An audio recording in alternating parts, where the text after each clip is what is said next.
Bonsoir, vous regardez Click, c'est tous les jours du lundi au vendredi à 19h50 à la télévision et quand vous voulez sur MyCanal. Aujourd'hui, nous allons vous faire revivre les meilleurs moments de Click.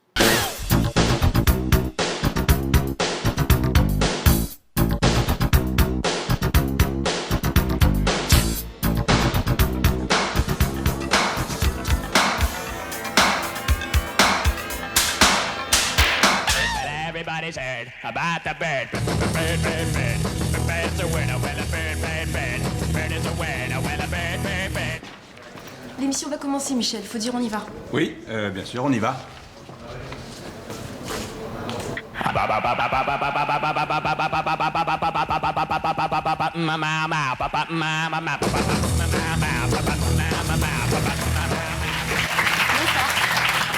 Bonsoir Michel Denisot. Bonsoir Mouloud Achour. C'est un plaisir d'avoir Michel Denisot sur le plateau de Click. Je suis content d'être là. Est-ce que vous vous souvenez de la première fois où vous avez dit action? Oui, c'était au cimetière. C'est la séquence au cimetière, c'est le premier jour de tournage, c'est la séquence d'enterrement de celui qui présentait le 20h et qui meurt d'une crise cardiaque en voyant qu'il a été trahi le 11 septembre 2001. Et effectivement, c'était... il y a l'enterrement et là il y a toutes les stars du 20h, les vraies, parce qu'ils prouvent bien que toute l'histoire est vraie. Et donc, et j'ai dit action, effectivement. On voit des choses de Michel Denisot dans le film. On voit des quêtes qui sont les vôtres. Il y a la quête de la normalité, qui est salvateur pour le personnage, même s'il ment. Il y a l'attachement à la famille, il y a l'attachement aux enfants. À la fin du film, je ne vais rien raconter, mais le film, le personnage pense à son fils et à sa mère. Il y a cette part d'humanité. Michel Denisot, est-ce que vous, c'est ce qui vous a sauvé, en fait, d'avoir une vie normale?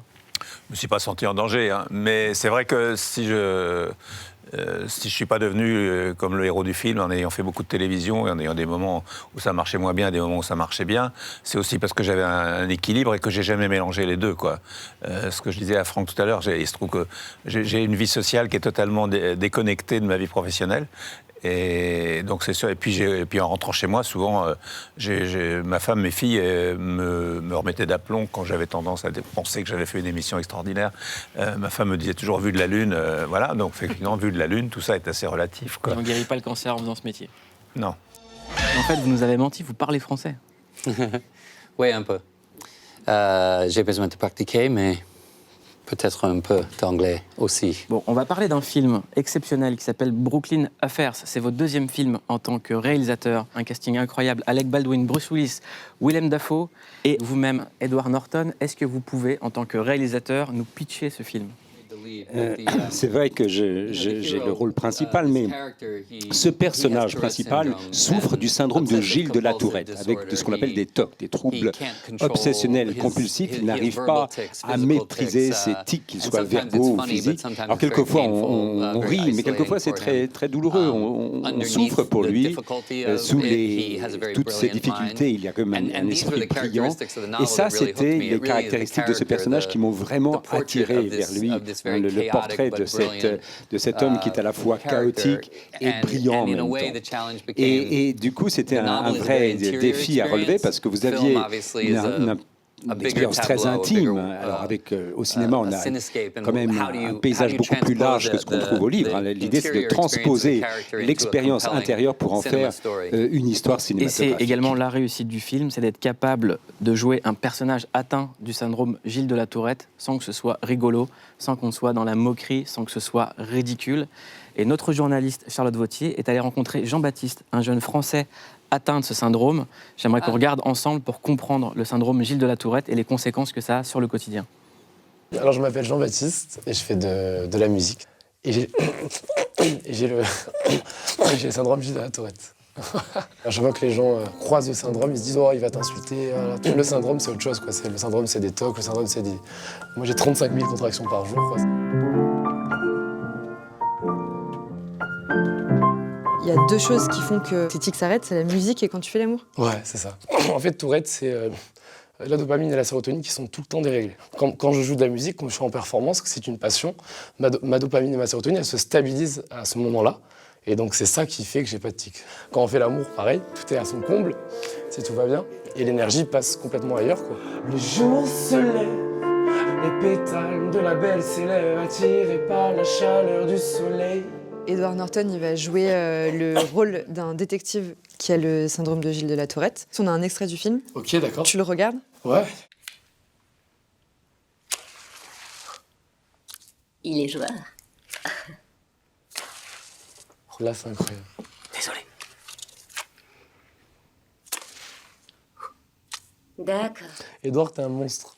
Quand je suis chez moi, que je mets à charger mon téléphone, il faut que dans ma tête, le bruit quand tu branches, ça fasse le même. Donc je le débranche, je le branche, je le touche, je le casse, et je le rachète. Enfin, et c'est pareil dans le film d'Edward Norton. Lui, il faut que ça fasse le même bruit, quoi. Et alors il fait ça et il souffle à chaque fois, donc la clope s'allume jamais. Enfin, c'est incroyable. C'est très compliqué de ne pas tomber dans le cliché. Là, il doit créer une maladie qui est déjà incompréhensible par la médecine. Je trouve ça super osé ce qu'il a fait, en fait. C'est juste... Ouais, c'est osé, en fait. Remarquable. It's fascinating. Vous savez, c'est tout à fait fascinant. Cette description de la façon dont ces tics finissent par s'évanouir lorsqu'il fait de la musique, ça c'est quelque chose qu'on retrouve souvent chez les malades qui souffrent de cette maladie. C'est-à-dire que lorsqu'on se concentre dans la créativité, lorsque l'on se livre à une activité ou même physique, c'est quelque chose qui permet d'atténuer ou de faire disparaître les symptômes. Et il y a une scène assez intéressante dans ce film où justement la musique de jazz est une nouvelle expérience pour le personnage et il se sent libéré tout d'un coup. C'est-à-dire qu'il n'a plus besoin de réprimer ses tics, il s'autorise à faire communion avec la musique. Bonsoir Nils Schneider, vous êtes un de nos acteurs français favoris chez Click, on tenait à vous le dire, on est très content. Merci, j'adore votre émission. C'est gentil, on est très content que vous soyez là. Vous avez 32 ans, vous êtes un comédien franco-canadien, vous faites remarquer dans le film de Xavier Donal, J'ai tué ma mère et Les amours imaginaires. Et en 2017, grâce à votre prestation dans le film Diamant noir d'Arthur Harari, vous obtenez le César du meilleur espoir et vos mots nous ont bouleversés. On se les repasse. Le César du meilleur espoir masculin est attribué à Nils Schneider. Il s'agissait de sa première nomination. Je vous prie d'excuser mes cafouillages. Les mots ont tendance à se télescoper dans les moments de joie, comme celui-ci. Quand j'avais 16 ans, j'étais vraiment perdu et j'étais convaincu précocement de l'inaccessibilité de cette profession. Merci donc à tous ceux qui m'ont prouvé le contraire, qui ont combattu mon scepticisme. Merci à tous. On embrasse Didier Lupfer qu'on a vu à l'image. Pourquoi vous étiez convaincu que le cinéma c'était impossible pour vous?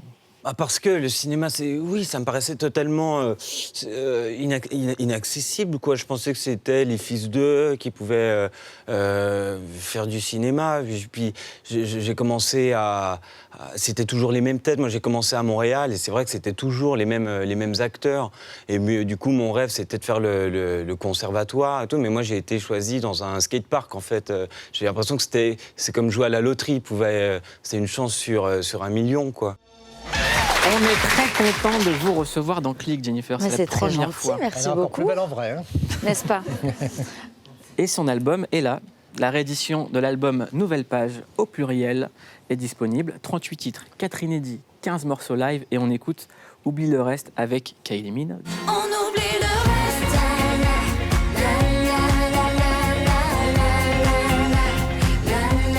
Le titre est produit par Bob Sinclair. Évidemment, c'est la reprise d'un morceau culte des années 2000. Comment s'est fait la connexion avec Kylie Minogue et Bob Sinclair? La chanson de Kylie. Parce que vous la chantiez tout le temps. Ouais, en studio, quand j'ai songé à rééditer cet album, qui raconte bien des choses, qui étaient particulièrement importantes pour moi sur cette année 2019. Je voulais que ce soit le reflet un petit peu de ce que je ressens sur scène. Je voulais continuer à faire la fête, à proposer de faire la fête, d'inviter les gens à cette légèreté. qui se passe sur scène grâce à mes anciennes chansons, les nouvelles chansons, rajouter des inédits, des photos un petit peu, voilà, charger un petit peu l'objet pour tenter de redonner envie à ceux qui ont perdu l'envie d'acheter un disque. L'envie d'avoir envie. L'envie d'avoir envie. Comme dirait le chanteur préféré de Jean-Pierre Raffarin. Et quand on a commencé à... Ouais, c'est ça. Il chauffe. Allez, on vous écoute. Pardon. Allez-y. L'envie de quoi, Jean-Pierre Raffarin? Jean-Pierre Raffarin, l'envie d'avoir quoi? L'envie d'avoir envie.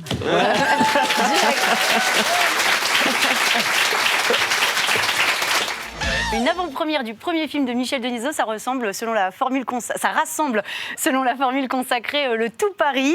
Alors il y avait des personnalités du milieu du cinéma, de la télé évidemment, du foot, vos 3 passions qui étaient réunies hier soir, des anciens chroniqueurs du Grand Journal, des comédiens aussi qui sont dans votre film et d'autres à qui on a demandé un petit mot sur vous. Regardez. Un mot pour définir Michel Denisot. Élégant. Malicieux. Super sensible. C'est un vrai boss dans tous les sens du terme. Il a l'insolence élégante. Un super homme. Châteauroux. La classe, l'élégance, le talent. Salopard. Parce que j'étais dans le film, il m'a coupé. Peut-être cette espèce de distance, cette espèce de recul et d'humour à froid, de flegme qui le caractérise. C'est le meilleur jeune talent du cinéma français de son âge. Tout le monde est d'accord pour parler de vous selon des termes d'élégance, de classe. Une autre personne était d'accord avec ça, un invité un peu surprise qui s'est mêlé aux invités. Regardez. Un petit mot pour présenter Michel Denisot. Élégant. Qu'est-ce que ça fait d'être interviewé par Michel Denisot? Ça fait longtemps que ça m'est pas arrivé. C'était quoi sa signature, son style? C'était le fait qu'il arrivait à faire parler, même ceux qui ne voulaient pas dire grand-chose. Parce que son silence était assez incitatif. Il mettait en confiance, je pense que c'est ce qui faisait la bonne interview. Monsieur le Président, je peux vous demander un petit mot, une petite réaction? La fiction dépasse toujours la réalité, mais là, quelquefois, la réalité peut être pire que la fiction. Vous avez retrouvé des moments de vérité dans ce film? Non, je pense que rien n'est vrai. C'est pas possible. Vous avez reconnu tout le monde? À peu près. Pour une future reconversion, si on vous proposait une émission de télé, qu'est-ce que vous choisiriez? La radio. J'aimerais qu'on regarde derrière nous toute la trentaine de films dans laquelle vous avez joué. Et j'aimerais qu'on se fasse un plaisir ensemble. Edward Norton, j'aimerais qu'on regarde une de mes scènes préférées, qui est pour moi une des plus grandes performances d'acteur jamais vues au cinéma. C'était en 2002, dans le film de Spike Lee, La 25e heure. Et vous jouez Monty Morgan, un dealer qui s'apprête à être incarcéré. Okay. Et cette scène, j'ai toujours voulu vous en parler, en fait. J'aimerais qu'on la regarde. Yeah, fuck you too. Fuck me, fuck you. Fuck you and this whole city and everyone in it. No. Fuck the panhandlers grubbing for money and smiling at me behind my back. Fuck this squeegee man dirtying up the clean windshield of my car. Get a fucking job. Fuck the Sikhs and the Pakistanis bombing down the avenues in decrepit cabs. Curry steaming out their pores, stinking up my day. Terrorists in fucking training. Slow the fuck down! Thinking about getting one of those operations that elongate your penis? Fuck the Chelsea boys with their waxed chests and pumped up biceps. Going down on each other in my parks and on my piers, jiggling their dicks on my Channel 35. Fuck the Korean grocers with their pyramids of overpriced fruit and their tulips and roses wrapped in plastic. 10 years in the country, still no speaky English.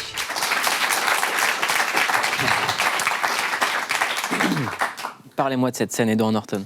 Well, the two things. One is the Il y only a deux choses par rapport à the only cette scène. problem with stopping before the end is Quand on s'arrête avant la fin, ce qui pose problème, c'est que l'objet de cette scène, c'est que à la fin de ce monologue, on voit que ce personnage veut accuser tout le monde de ses propres problèmes, mais arrivé au terme de cette séquence, il se dit non, c'est toi qui te les fais à toi-même. C'est toi qui t'es attiré tes propres problèmes sur toi-même. Et ce qui est remarquable dans Spike Lee, déjà dans le roman, il y a tout ce monologue, et David, qui a écrit le roman, mais également le scénario, il a enlevé ce monologue dans son scénario. Mais Spike et moi, on s'est dit, mais où est passé le monologue du miroir? C'est un des meilleurs passages. Et puis il dit non, c'est un monologue intérieur. Spike a dit non, j'en fais mon affaire, ne te mêle pas de ça. Et en fait, quand on a un personnage qui sait vraiment reprendre un poème et en faire quelque chose qui est partagé par tous ceux qui sont autour de lui, c'est là qu'on arrive à créer le portrait de quelqu'un qui est furieux. Alors on voit la colère de quelqu'un qui est dirigé contre tout le monde et qui finalement se retourne contre lui-même et contre ses propres choix. Et pour moi, Spike Lee, c'est marrant que vous ayez choisi cette scène parce que quand on a fait ce film, j'aurais pas pu faire ce film-ci, Brooklyn Affairs, si j'avais pas fait la 25e heure. Là, il m'a fallu 25 jours. Fight Club, 130 jours. Là, il a pris 100 jours de moins que pour un autre grand film dans lequel j'ai joué. Il a pris que une vingtaine de jours. Et quand on voit comment il travaillait si vite, si efficacement, je me suis dit que voilà, on peut travailler très bien avec moins de temps, moins d'argent. Brooklyn Affairs, on n'aurait jamais pu faire ce film si j'avais pas eu cette expérience avec Spike Lee. Vous incarnez Cédric Saint-Guérande. Qui a trouvé le nom? Pourquoi? Au début, quand j'ai commencé à écrire, comme c'était j'ai démarré ça de façon très légère, comme je ne savais même pas si ça allait faire un film. Au départ, j'avais appelé, pour amuser les galeries, j'avais appelé Celle de Guérande, mon héros, par rapport à... Poivre d'Arvor. Voilà, exactement. Donc, on est toutes les ficelles, tous les dessous. Et comme je ne voulais pas viser particulièrement Patrick, donc j'ai mis Saint-Guérande. Voilà. Vous avez regardé beaucoup la télé? Donc du coup, CSG devient populaire. Ouais. La CSG qui en général ne l'est pas. Oui, j'ai regardé, enfin beaucoup la télé, je la regarde, mais pour préparer le on m'a envoyé pas mal de liens pour revoir un peu les présentateurs du 20h. C'est quand même un truc spécial. C'est une gestuelle spéciale, des mimiques spéciales. Non, c'est surtout ce rythme de phrase, ce côté bonsoir à tous, bonsoir à toutes, ce côté on s'implique pas dans ce qu'on dit, on donne pas notre avis, mais on parle à une seule personne face à la caméra, face au prompteur. Vous avez capté dans le film quelque chose qui me fascine quand je regarde leur JT, c'est leur façon de cligner les yeux. Oui, ce moment un peu. Et puis ce qui me paraissait effectivement un des trucs qui me paraissait le plus difficile et dont j'avais pas parlé, c'est de cligner des yeux, parce que comme on lit quelque chose, on a tendance à être happé par le prompteur. Moi, c'est pas un exercice que je connais, et même quitte à faire de lire, quoi. Alors qu'il faut donner cette impression. Et j'ai toujours été épaté, moi, quand je viens dans un journal ou dans une émission, ou quand je regarde l'animateur ou le présentateur qui souvent, je fais ça, je regarde en face de lui, voir la caméra, ça lui écrit quelque chose, ça se sent. Et vous avez aussi maîtrisé le au revoir condescendant qu'ils font tous. Au revoir, ce truc-là. Oui, le côté. Et puis on prend ses petits cahiers, son petit stylo. Oui, j'avais tous les trucs. J'adorais ce moment avant où on lançait la musique, où on met l'oreillette, on met le truc, on se réinstalle, on machin, la position. Oui, tout le truc, je l'ai regardé. Alors, c'est pas un travail de dingue de faire ça, parce qu'on imite tous ces petits trucs-là sans en imiter un en particulier, quoi. C'est... Ouais, bon, oui, il a fallu que je travaille quand même ce côté-là. Il y a la comédie aussi, mais la comédie, on le fait bien sur telle scène ou moins bien, mais là, il fallait que ce soit vraiment ce moment-là bon. Il fallait qu'on y croie. Jennifer, une des raisons pour lesquelles nous, on vous aime, c'est que vous êtes toujours là. Vous avez toujours pris toutes les attaques en avançant, en traçant, en répondant avec de la musique. Il y a un morceau dans l'album qui s'appelle Hey Jen. On peut écouter? Je me noie sous la presse, des on-dit, des photos qui ne reflètent rien, de mes enfants, de mes ex, j'en oublie, qui sera le prochain?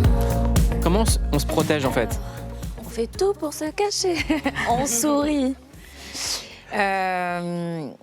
J'ai eu des périodes plus sombres. J'ai eu des périodes où il fallait vraiment que je me raccroche à l'essentiel, et j'ai été sauvée par le fait d'être maman, je pense, très tôt. Ça m'a aidée à canaliser au bon endroit, en tout cas à bon escient. Et puis je me suis raccrochée aussi aux gens qui étaient susceptibles de me suivre, aux témoignages et aux choses peut-être plus graves dans la vie. Je suis engagée sur certaines associations, et le fait... Comme le Refuge. Comme le Refuge. comme les Restos du Cœur, comme plein d'autres actions comme ça que j'essaie de... Voilà. En fait, ça m'a aidée. Ça m'a aidée quelque part à éviter de m'auto-centrer et de rester complètement focalisée sur des absurdités telles que la presse à scandale, effectivement, qui s'est beaucoup acharnée d'une période, qui reviennent de temps en temps. Et puis, il y a eu beaucoup de mensonges, et puis je m'étais complètement recroquevillée sur moi-même. Donc, je me suis rappelée ô combien j'étais chanceuse et privilégiée de vivre de cette passion. La question qu'on se pose quand même, c'est comment évoluer dans un système qui se nourrit de son mal, en fait. Ouais. Parce que j'imagine que la plupart des gens qui vous ont craché dessus vous ont encensé après, pour vous recracher dessus. Ouais, on a un peu des marionnettes là-dedans. Donc je pense que la meilleure façon de la répondre, c'est de continuer et de tenter de faire abstraction. Faire abstraction totalement, je n'y arrive pas. C'est un exercice que j'essaie d'avoir et j'essaie de rester concentrée vraiment sur l'essentiel et de faire en sorte de relativiser, comme je le disais précédemment. Mais il y a des jours où c'est moins facile que d'autres. Mais quand ça va pas, il faut venir ici. Voilà. Ouais, il faut venir ici. American History X, c'est un de vos rôles les plus importants, les plus marquants. Et vous étiez présent au montage de ce film. Vous avez apporté à ce personnage quelque chose qu'on n'avait jamais vu, qu'on voit très rarement, c'est de la nuance, qu'on arrive à comprendre cette Amérique. Aujourd'hui, quelques années après, qu'est-ce que vous pensez de ce film ? Est-ce que vous pensez avoir vu juste ? Et qu'il était nécessaire de montrer ça ? Parce qu'aujourd'hui, c'est réel. Mais oui, et là encore, c'est assez amusant parce que vous parliez de colère, la toxicité de la colère dans la 25e heure. American History X, ça ne parle que de ça, c'est les effets destructifs de la colère. Et mon ami David McKenna, qui a écrit le scénario de American History X, avec lui, justement, on a parlé de ça.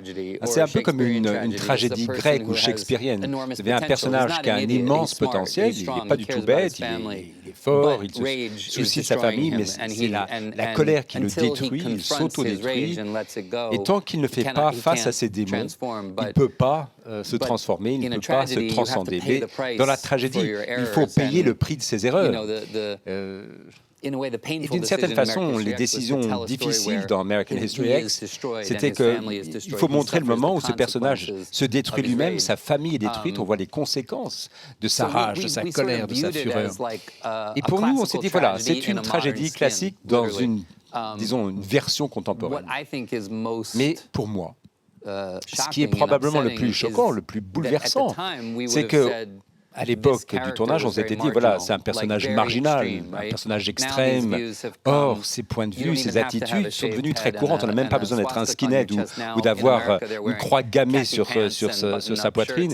Maintenant, on se balade en veste kaki militaire et voilà, on a complètement banalisé ce néo-nazisme. Ce qui est choquant, je trouve vraiment très, très inquiétant. Alors, et les choses ne se sont malheureusement pas améliorées. Ici, on a un professeur de rhétorique qui s'appelle Clément Viktorovitch et il vient nous remettre les points sur les i.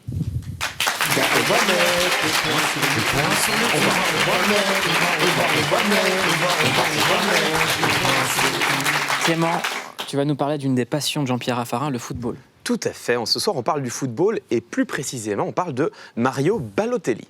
Alors, Mario Balotelli, c'est un footballeur italien. Il est attaquant au club de Brescia. En ce moment, il est plutôt sur une mauvaise saison. Il a marqué 2 buts sur 7 matchs. Et il est important de préciser que c'est l'un des 2 seuls joueurs noirs de son club. Ce lundi, avant une conférence de presse, un journaliste a demandé à Massimo Cellino, le président de son club, comment on peut expliquer les piètres performances de ce joueur. Regardez comment il répond. Cosa ci dice, Presidente? Tutto rientrato? Che nero, cosa vi devo dire? Che sta lavorando per schiarirsi, però c'ha molte difficoltà. Cosa volete dire? Voilà, alors vous venez de l'entendre, les piètres performances de Balotelli seraient directement dues au fait qu'il soit noir. C'est une essentialisation fondée sur la couleur de la peau, c'est la définition même du racisme.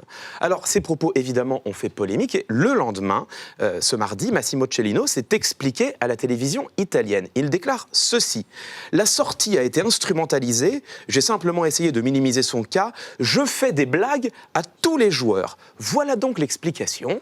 Il s'agit d'une plaisanterie. » Ce qui pose une question rhétorique, celle de l'humour.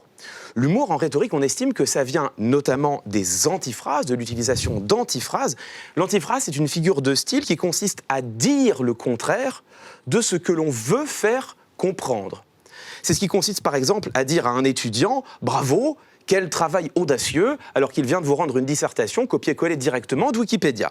En d'autres termes, selon Massimo Cellino, c'est nous qui n'avons pas saisi le second degré de sa déclaration. Ce qui est intéressant, c'est que ça, c'est un schéma argumentatif classique. Prenons au hasard Alain Finkielkraut.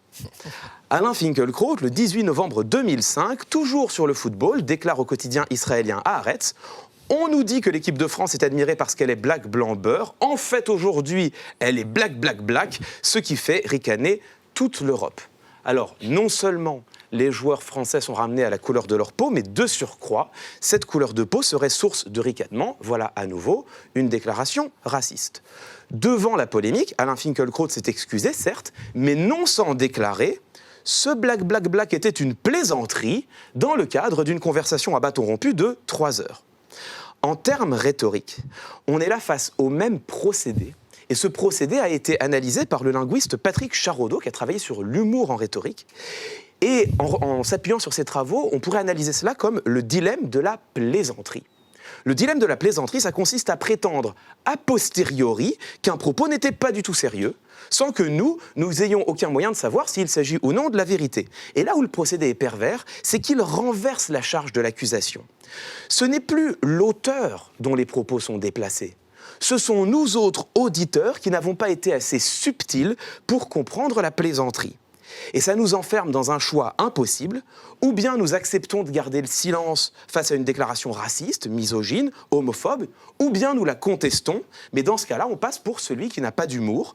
En somme, c'est pile je gagne, face tu perds, c'est la marque d'un procédé rhétorique fallacieux. Et ce qui est intéressant, c'est qu'on le retrouve dans les médias, certes, mais on peut l'observer aussi très régulièrement dans la vie quotidienne de chacun d'entre nous. Alors, en ce qui me concerne, je ne sais pas si on peut rire de tout. En revanche, ce que je sais, c'est qu'on ne peut pas tout dire sous prétexte du rire. À bon entendeur, c'est l'heure de la chef. Putain, mais ça me bug de ouf, là. C'est un truc... Instagram, à chaque fois que ça bug, les gens ils deviennent tous fous, et moi le premier. Ah bah ouais, c'est chaud, ça veut dire qu'on va devoir se parler en face. Hashtag j'ai des sentiments, mais je peux pas le dire parce que j'ai pas de réseau. Hashtag oublie pas que t'es une femme. Hashtag regarde-moi quand je te parle. Hashtag ça va, toi?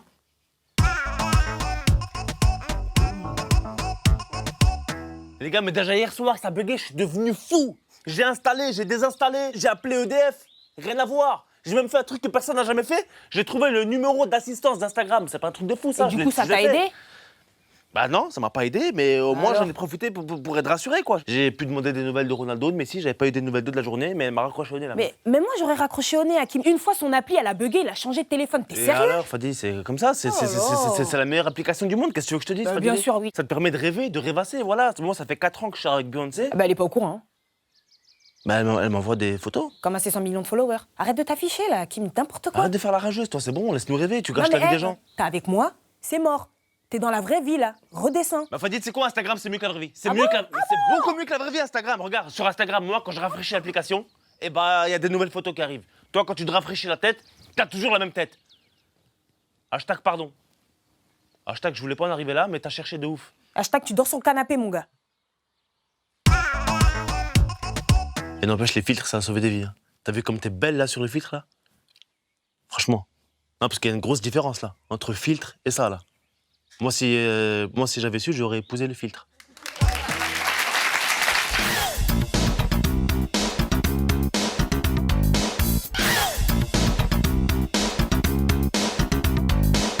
SCH, pensez pas vous revoir de sitôt. Ben, je suis là. Nouvel album sorti quasiment par surprise, ça s'appelle Rooftop.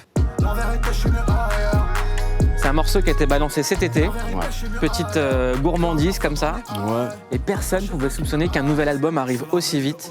L'album précédent s'appelait Julius, c'était un album ultra cinématographique. Il faut comprendre que SCH, c'est également un personnage. Petit, tu écoutais Joe Dassin, Eddie Mitchell, et c'est très drôle parce qu'en répétition, on passait du SCH et les gens de l'équipe disaient mais ça nous fait penser à Francis Cabrel version rap. Oh, c'est incroyable ça, quelle référence. Est-ce que c'est une vraie référence? Bah ouais, de fou. Mon père écoutait beaucoup aussi Francis Cabrel, ouais. Puis quelle discographie quoi, c'est quelqu'un, c'est une manière d'écrire aussi, une manière d'interpréter, ouais, j'aime beaucoup. Est-ce que finalement, c'est pas le featuring de rêve pour SCH Francis Cabrel? Entre autres, il y a beaucoup de musique, de variété qui me parlent. J'aime beaucoup Julien Doré, qui est beaucoup plus actuel aussi, tu vois. Mais ouais, Eddie Mitchell, Joe Dassin, Cabrel aussi, ouais, c'est des grands de ce paysage qu'est la variété, ouais. Et plein de gens qui nous disent, moi j'écoute du rap à l'ancienne. Cet album, c'est une réponse à tout ça parce que la plupart des morceaux, c'est des morceaux de rap pur et dur, ultra technique. Est-ce que c'était important dans tout le morceau, il y a des personnes qui sont insultées et le point commun, c'est que ces personnes sont tous des rappeurs.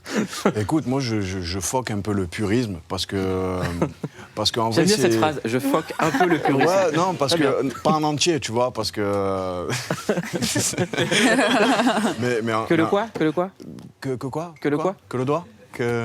Mais en fait, je pense que c'est une idée préconçue, le truc d'être un puriste, parce que dès lors qu'un jeune, aujourd'hui, interprète sur des prods un peu old school, il n'est pas forcément issu des années 90, il y en a qui le font très bien, et il n'y a pas besoin d'être un puriste pour et rappelle le aux puristes qui voudraient par exemple critiquer le look de SCH, rappelez-vous Big Daddy Kane, ou les vrais premiers rappeurs qui ne mettaient que ces marques-là.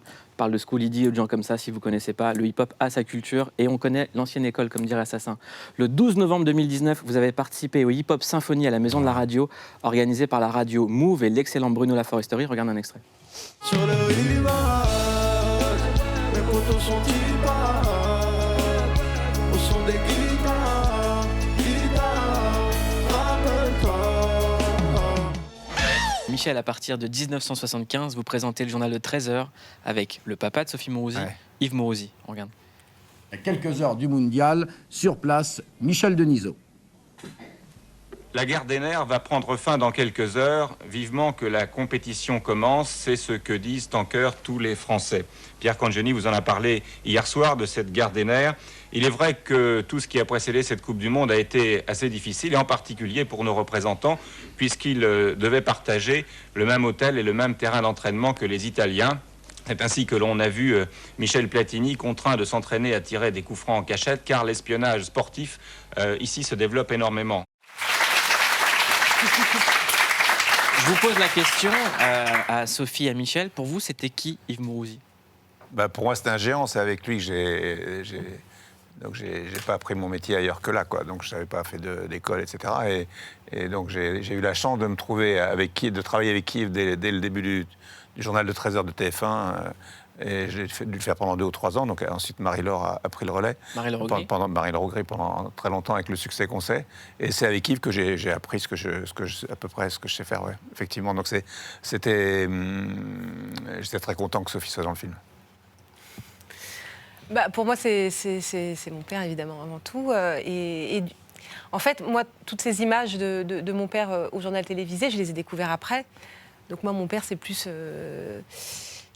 lui devant les guignols de l'info à la maison, fumant 4 paquets de cigarettes par jour. C'est des souvenirs d'intimité. Et puis ouais, j'ai découvert bien plus tard en fait. J'avais du mal en fait avec l'idée qu'il avait été très connu à une époque, parce que moi les souvenirs que j'ai de mon père, ils datent d'il y a longtemps, mais ils datent essentiellement des dernières années, à l'époque où il présentait plus le GT. Et moi, j'étais excessivement amoureuse de Leonardo DiCaprio à l'époque. Je disais, mais par rapport à Léo, t'étais plus ou moins connue? Il m'avait dit, j'étais... T'avais combien de followers? J'étais presque autant connue que Leonardo, et je dis, c'est pas possible. Encore en train de mentir. Est-ce que vous pouvez me confirmer une anecdote? Est-il vrai qu'en vacances, vous avez sauvé la vie de Leonardo DiCaprio?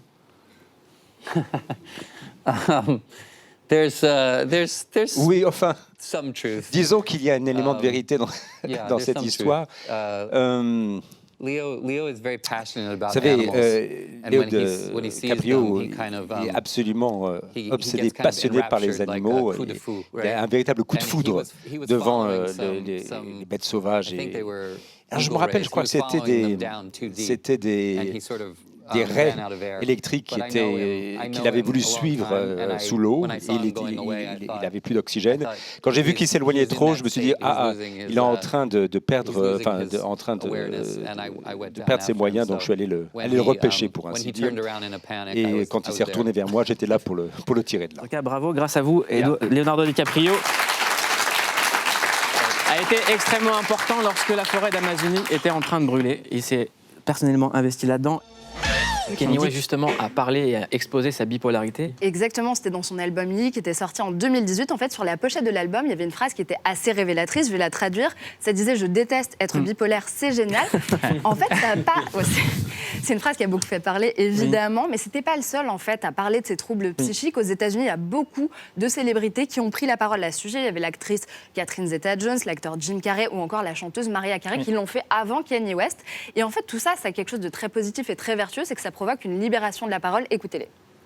I've never been diagnosed till I was like 39 years old and stuff. So put that on me as... What do you mean by diagnosed?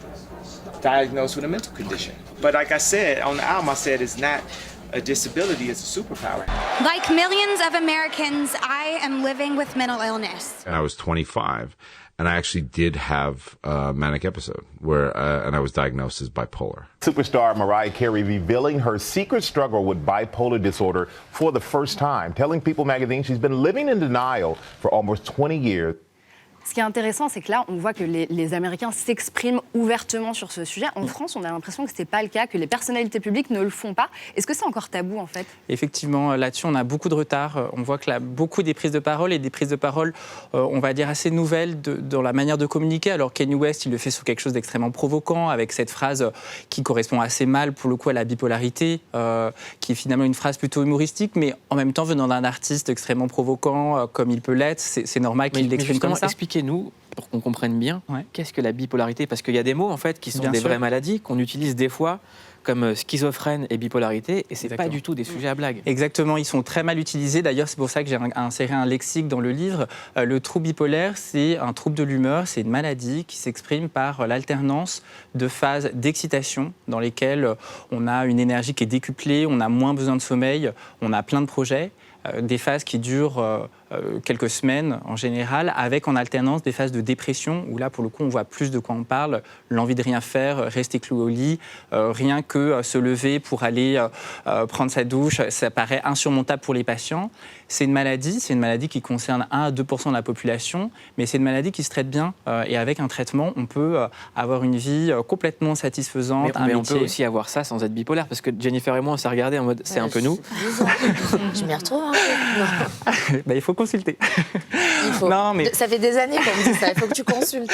Non, mais vous n'avez jamais voulu consulter, Jennifer ? Non. Pourquoi ? Je suis extrêmement pudique, en fait, sur les choses les plus intérieures. Et j'ai la sensation que je sais m'auto-soigner. J'ai ce pouvoir-là. Ouais. C'est ce que j'ai dit avant d'aller chez le psy. J'ai pas besoin, ça va. Tout va bien. Après, tout le monde et tous les artistes n'ont pas forcément besoin d'une aide. Non, mais on n'a pas besoin d'être malade, même parfois, pour bien sûr, heureusement, et la plupart... Ça fait du bien. Oui, effectivement, mais tous les exemples qu'on a cités, pour le coup, et notamment sur le trouble bipolaire, puisque c'est beaucoup de cette maladie dont on parle, c'est une vraie maladie pour laquelle il y a besoin d'une aide médicale. Oui. Et la plupart des artistes, que ce soit Mariah Carey ou Gérard Garouste, ils disent qu'ils créent dans les moments où ils vont bien. Et ça, c'est important, et de ne pas perdre de vue l'idée qu'il faudrait forcément aller mal pour créer. C'est une des idées qui enferme beaucoup les artistes avec des catastrophes. C'est l'heure de Brute. On est allé voir La Reine des Neiges 2 en famille. J'ai adoré. Dans un mois, je sais pas.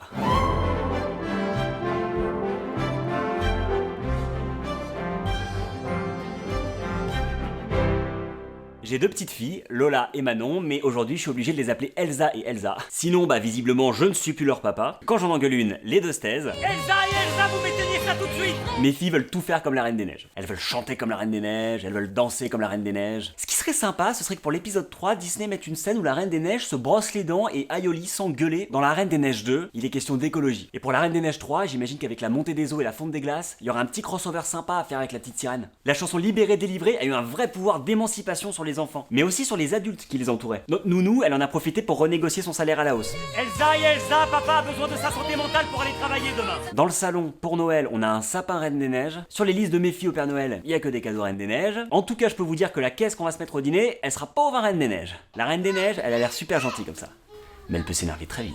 Si un réalisateur l'avait harcelé sur le plateau, elle aurait influé sur les conditions de température pour le rendre inopérant. Ou elle lui aurait coupé la bite avec un stalactite. Non, j'ai dit brique, ok? Couper la brique.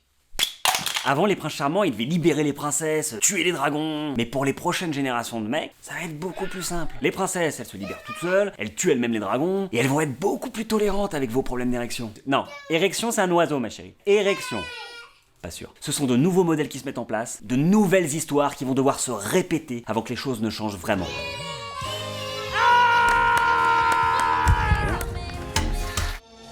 On a quelqu'un d'autre qui vient de Marseille, qui part de Marseille et qui ne partira pas d'ici parce qu'on l'aime énormément. C'est Redouane Bougueraba et c'est lors de son pestacle.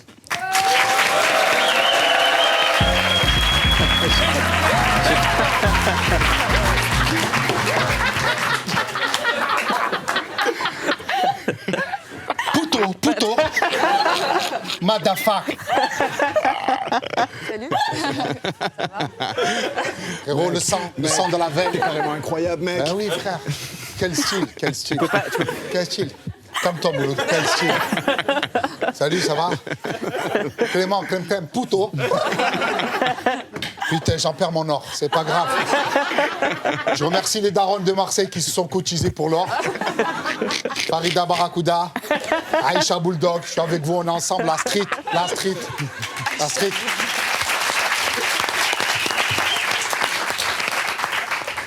Depuis que je fais clic, là, je reçois plein de sollicitations. On me pose plein de questions, Mouloud. Tu m'as dit que tu avais mal au dos. Je peux pas te regarder. Mais frère, je peux pas. Bon, on remercie Jean-Louis Hamid pour la coupe. À Marseille, coupe à 8 €, coiffeur des visagistes. T'arrives comme t'es, tu repars comme lui il veut.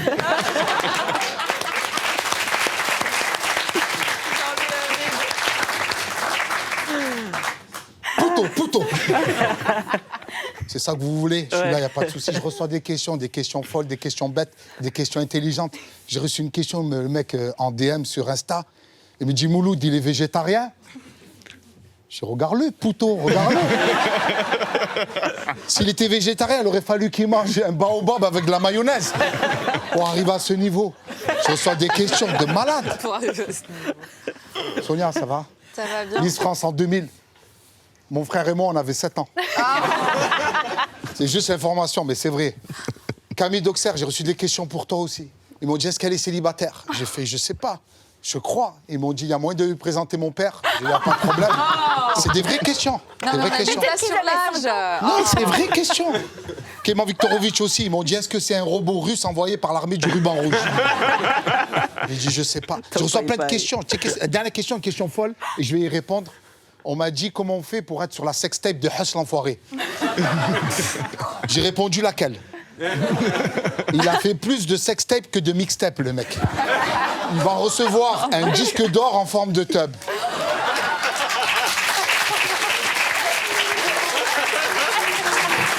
Elle est où la moulaga? Moulaga. Grosse moula. Il parlait de schneck. Non, les gars. Oh my God. Je suis désolé, les gars. Je vous ai dit, je vais arriver. Trac! AK-47, Marseille. Les calages, bam! Je suis chaud, SCA, je suis chaud, frère. J'ai écouté ton album. Regarde comme je me suis transformé, frère. C'est à cause de toi, frère. C'est incroyable, J'ai mec. écouté le premier album. À part sur l'échange, j'ai pas loué. J'ai essayé de faire la même chose. Les CRS et les huissiers ont débarqué. Ils m'ont dit, allez, nique-moi ta race de là. Non, je kiffe tes chansons, frérot. Je kiffe tes chansons. Je pense juste que pour le prochain album, on va faire un featuring. On va reprendre la variété française. On va reprendre Charles Aznavour. Juste imagine. J'habite seul avec maman dans un très vieil appartement. J'ai pas loué. Puto, motherfucker. Ah, je suis chaud, Mouloud, je suis chaud. Non, on peut reprendre aussi... tu sais qui on va reprendre? Souchon. Allô, maman, bobo, comment tu m'as fait? Je suis trop beau. Puto, je suis trop beau. Non, vraiment, je bouge mes cheveux. SCH, frère. SCH, tu sais qu'il a relancé plein de coiffeurs à Marseille, je te jure que c'est vrai. Frère, c'est des défrisages, il y a que les rebeux qui écoutent. En défrisage, ça coûte une blinde. Des couleurs. Mais tu mets quoi dans tes cheveux? On veut savoir le petit moment. Ah, c'est mon secret, mec. Ton Je peux petit pas te secret. dire, mec. Mais t'es frais de ouf. En tout cas, Marseille, Paris, on te kiffe de partout. Moi, je suis comme un malade. Je vais pas rester trop longtemps. Il y a la street qui m'attend. J'y vais, les amis. Prenez soin de vous. Ciao, frère.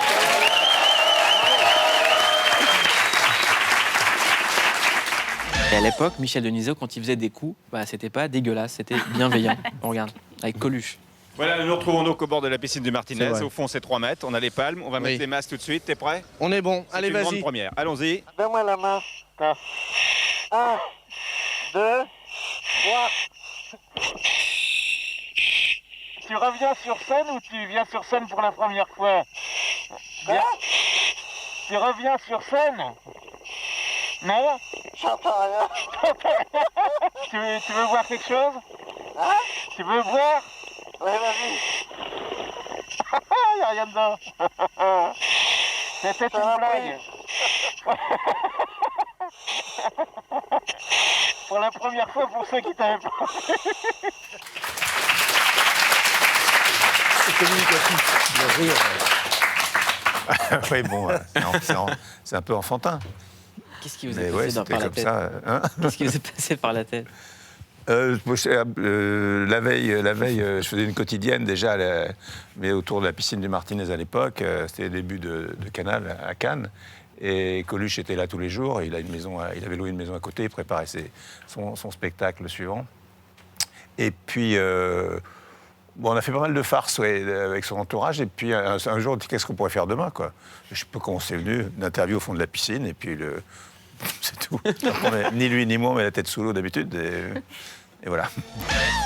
Jennifer, vous êtes née à Nice. Oui. Petite. Votre père vous fait écouter du James Brown, les Beatles, donc très éclectique. Votre mère chante dans un orchestre et votre grand-mère vous apprend les chants traditionnels corses. Vous êtes très attaché à la Corse. Vous prenez le micro en public pour la première fois à l'âge de 10 ans pour chanter 2 chansons en première partie de C. Jérôme. À 14 ans, vous mentez à votre mère et vous faites croire que vous êtes majeur pour vous produire dans des bars de la Côte d'Azur. Oui. Qu'est-ce qui s'est passé? Je voulais chanter, c'était la seule chose qui m'intéressait, la seule chose dont je ne me lassais pas. Alors je chantais d'une manière extrêmement égoïste dès mon plus jeune âge. Et puisque je ne recherchais pas le partage avec l'autre, je fermais souvent les yeux, je prenais du plaisir à m'évader avec un micro, 14 ans et dans les bars le soir et tout? Non, pas trop. Et puis, je vivais dans un quartier niçois particulier. Donc, il y avait les grands j'étais protégée. C'est là où je voulais en venir. J'étais très entourée. Parce qu'ado, Jennifer était une caïra. C'est ce qui se dit. Il paraît que vous avez commis des petits larcins. Vite fait. Vite fait. J'ai appris. C'est ça. Quel genre de larcin? Ouf. C'est bien, il y a mes enfants devant la télé. Des choses qui sont interdites pour les enfants. Il y a des choses qui sont interdites, effectivement, et ça fait partie de l'éducation que j'essaie d'inculquer, de faire du mieux que je peux en tant que maman. Non, j'ai fait des petites bêtises, qui m'ont fait grandir. Et j'ai eu aussi une famille. C'est ce que j'allais dire, c'est votre mère qui vous a remis dans le game, comme on dit, dans le game de la droiture. N'est-ce pas? Ma mère est extrêmement naïve. C'est surtout l'entourage proche, plus que ma maman. Vous êtes fait engueuler? Ma maman était dépassée à un moment donné, oui, effectivement. Donc, elle ne pouvait pas tout gérer non plus. Donc, on a eu l'aide. J'avais un papa quand même s'il était relativement absent à cette période d'adolescence. J'ai eu ma famille quand même, mes cousins, enfin tout ça, quoi. Ça ramène, qui me ramenait un petit peu sur terre. Et la musique, évidemment, qui m'a beaucoup canalisée. Et en 97, vous êtes éliminé en finale de Graines de Star. En 2002, vous gagnez la première édition de la Star Academy. Oui.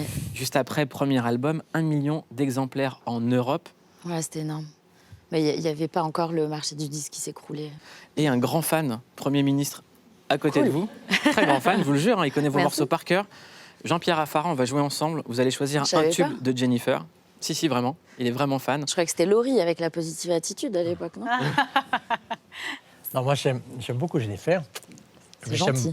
D'abord, on parlait d'humour tout à l'heure. Et l'humour et l'autorité, quand dans son public, il y en a un qui déconne, elle le remet en place gentiment et brillamment. Et ça, je trouve ne se laisse pas faire. Et que ce soit fait comme elle le fait, je l'ai vu dans 2 circonstances, je trouve ça admirable. Alors, Jean-Pierre Raffarin, vous avez au choix Au soleil, J'attends l'amour, Ma révolution ou Tourner ma page.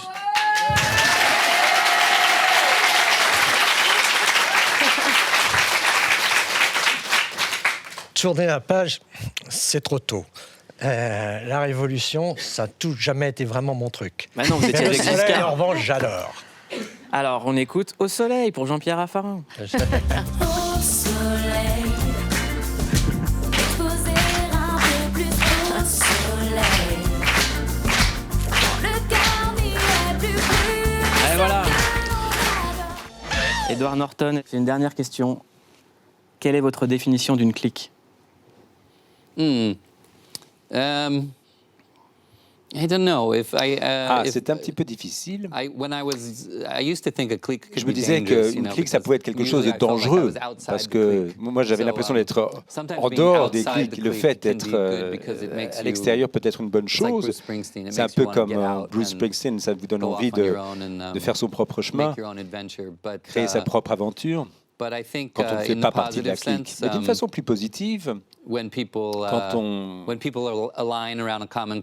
il y a une cause commune qui fédère les gens, une forme de camaraderie, dans ces cas-là, une clique, c'est plutôt quelque chose... c'est un peu comme une tribu. Je crois qu'on a tous envie de faire partie de la tribu. Alors si une clique, c'est une tribu, je suis tout à fait d'accord. Brooklyn Affair sort en salle mercredi prochain, le 4 décembre en France, avec vous, Alec Baldwin, Bruce Willis, Willem Dafoe, Gugu Mbatha-Raw. Est-ce que je peux vous faire un câlin et vous souhaiter bienvenue dans notre clique? Thank you.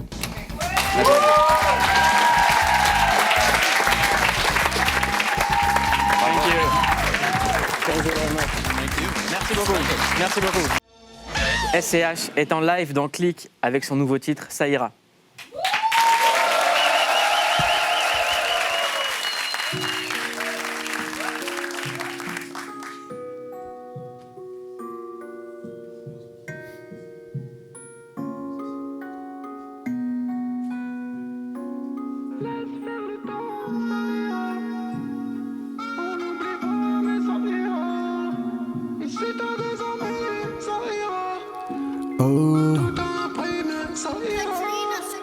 J'écoute ce que maman dit, au mot près pour pas regretter. Quand le mal est fait, je peux pas revenir en arrière. Ma mère et moi, on fait la peine. Fiston, méfie-toi des poteaux, c'est les poteaux. Ça va, ça vient, surtout quand y'a le fric au milieu. Tu verras à combien ça tient. Arrête de boire, arrête la fine. Tu vas perdre la vie ou perdre la vie. Ici bas, le temps passe vite, t'auras 30 piles. Après ta clope, les jours moroses, regarde là-haut. Tu verras papa, on s'est compris.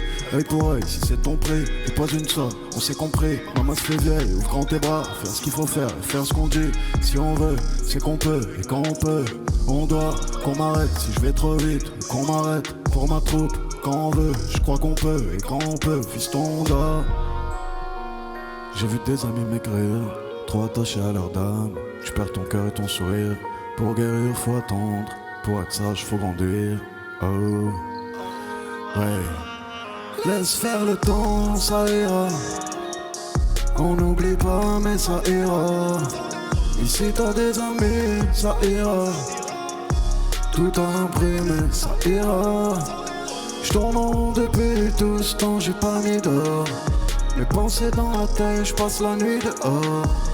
La vie continue tant qu'on sourit encore. Laisse faire le temps.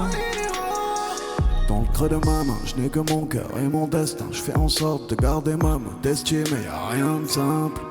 Le bleu de tes yeux, le reflet de ton âme. J'abrite un ange, j'ai le mal sous mon toit. Depuis neigeux, on fait la one, depuis neigeux. La guerre. Gang, je veux faire du beef, me faire des friends, c'est pas ma cam. Me faire des meufs, j'ai digéré, je veux même pas m'asseoir à vos tables. Bif, c'est ce qui motive, mais on emporte rien. Si je le fais pas, un autre le fera. J'ai peut-être pas choisi la bonne voie. Le cœur endolori, follow me, moi je te follow pas. On a ce qu'on mérite, tout pour la peine, pour l'envieux, tout pour maman.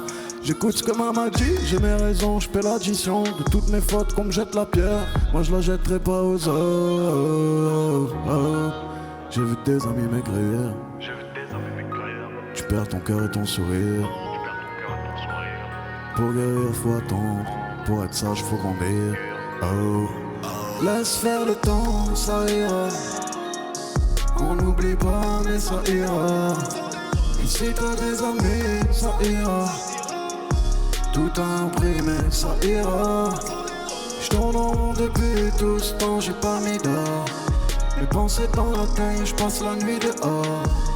La vie continue tant qu'on sourit encore.